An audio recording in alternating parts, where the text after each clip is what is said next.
নমস্কাৰ বন্ধু বান্ধৱীসকল, এই মুহূৰ্তত আহি পৰিছে দেশ তথা ৰাজ্যবাসীৰ বাবে দিনটোৰ আটাইতকৈ গুৰুত্বপূৰ্ণ খবৰ। গ্ৰীষ্মৰ বন্ধক লৈ জাননী জাৰি কৰিছে শিক্ষা বিভাগে। আৰু এনেধৰণৰ খবৰ নিতৌ পাবলৈ আমাৰ চেনেলটো সাবস্ক্ৰাইব কৰাৰ লগতে ভিডিঅ'টোত এটা লাইক কৰি দিব।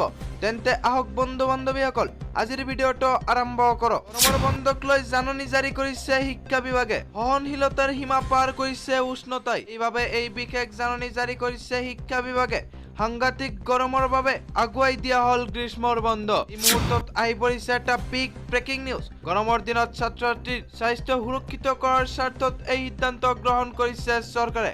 বিভাগে জাৰি কৰিলে গ্ৰীষ্মৰ বন্ধৰ জাননী। 40 ডিগ্ৰী সেলসিয়াছৰ সীমা অতিক্ৰম কৰিছে গৰমে। মমতা বেনাৰ্জীৰ চৰকাৰে গ্ৰহণ কৰিছে এই ডাঙৰ সিদ্ধান্ত।